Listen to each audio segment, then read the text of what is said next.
सबसे पहला काम मंदिर में बिना पंडित के सबसे पहला काम कौन सा होता है? तो सबसे पहला काम होता है भगवान को धन्यवाद देना कि आज भी आपने मुझे इस मंदिर में आपका दीदार कराने के लिए, दर्शन कराने के लिए बोला। अगर पंडित साथ में होगा तो पहले वो मंत्र बोलेगा, स्वस्ति वाचन करेगा।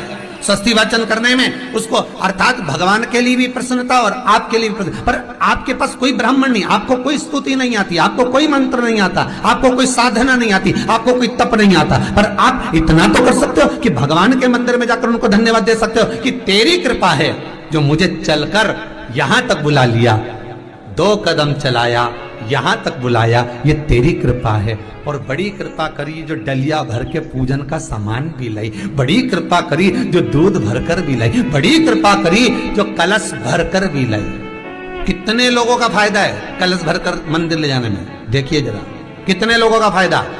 हिंदू धर्म में विष्णु पुराण में, पद्म पुराण में लिखा है, सौभाग्यवती नारी जब भरा हुआ पानी का लोटा लेकर कलश लेकर जाती है और उसको देखकर कोई व्यक्ति निकल कर चले जाता है तो जिस काम के लिए जाता है वो काम सफल हो जाता है। मंदिर का ही लोटा, मंदिर का ही पानी, सिर पे पल्लू लेके हर हर महादेव, बस शिव जी के चढ़ा रही और इतने प्रेम से रिझा रही। अब फ्री का पानी था तो एक लोटे में मन भी नहीं माने। अरे करा तो भगवान के सम्मुख में पहुंचकर अगर आप जल का पात्र भी लेकर जा रहे हो, भरा हुआ लेकर जा रहे हो, तो कितनी प्रसन्नता की बात है।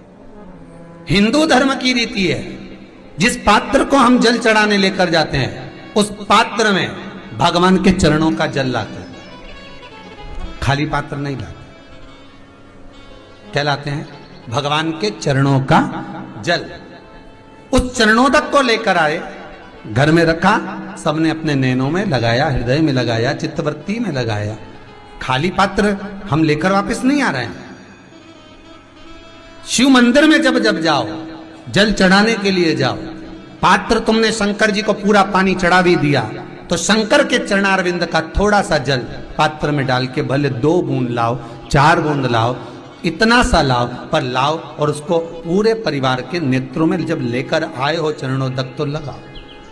पर खाली पात्र नहीं लेकर आना। खाली पात्र लाने में ध्यान दीजिए, जब आप पूरा जल समर्पित कर देते हैं, जल समर्पित भी पूरा करना है, भगवान को चढ़ा रहे हो तो पूरा समर्पण होना चाहिए, पूर्ण समर्पण। इसलिए शंकर भगवान को अधूरा समर्पण नहीं, इसलिए श्रीफल भी पूर्ण चढ़ता है। शंकर जी के मंदिर में श्रीफल नहीं फूटता, पूर्ण श्रीफल।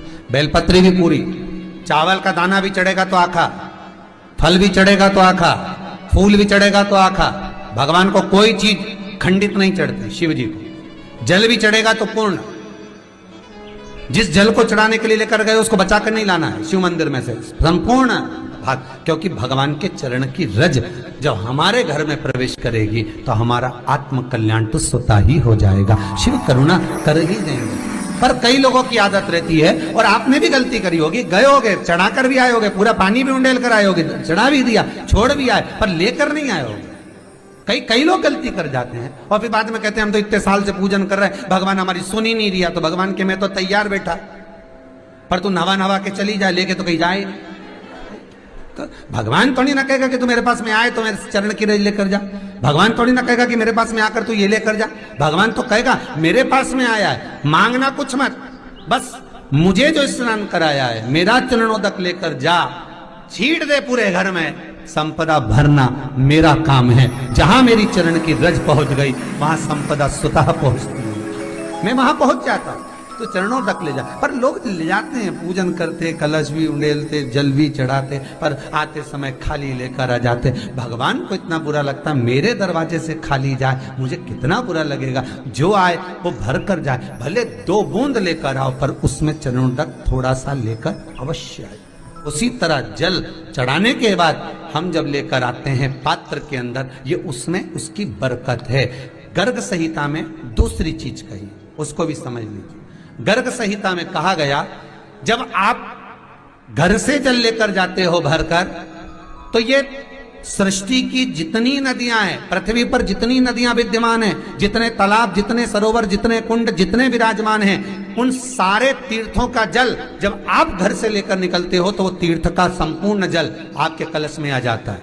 और जब आप उस जल को शिव पर समर्पित कर देती हो और 2 बूंद चरणादक लेकर जब जाती हो तो शिव महापुराण, गर्ग संहिता, पद्म पुराण कहती है वो जल साधारण नहीं रहता, वो गंगा जल बनकर तुम्हारे घर को पवित्र करने के लिए पहुंच जाता है। वो पवित्र गंगा जल बन जाए, उसको लेकर प्रवेश कर जाओ। हम बार बार कहेंगे भगवान के मंदिर जब भी जाओ ना, चेहरे पर प्रसन्नता होना चाहिए।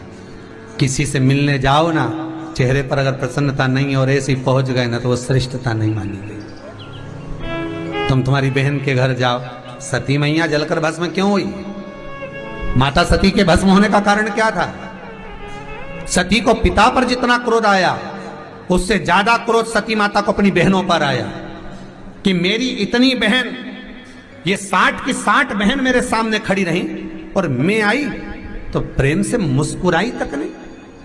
आप किसी के यहाँ जाओ और कोई के यहाँ पहुंचे और जाते से ही आप उस पहुंचे और कहा जी जी राधे राधे, जय श्री कृष्णा, हर हर महादेव, श्री शिवाय नमस्तुभ्यम, ओम नमः शिवाय, आपने बोला और उसके चेहरे पर प्रसन्नता नहीं आया तो ऐसे घर में जाने से कोई फायदा है क्या? और आप किसी के यहाँ जा रहे हो तो आपके चेहरे पर भी प्रसन्नता होना चाहिए, सामने वाले को तो हो, आपके भी चेहरे पर भी। मंदिर में जब जब जाएं, गुरु के दरवाजे पर जब जब जाएं, परमात्मा के चरणार विंद में जब जब जाएं, माता पिता के चरणों में जब जाएं, घर के बुजुर्गों के पास जब जाएं तो तुम्हारे चेहरे पर प्रसन्नता होना चाहिए।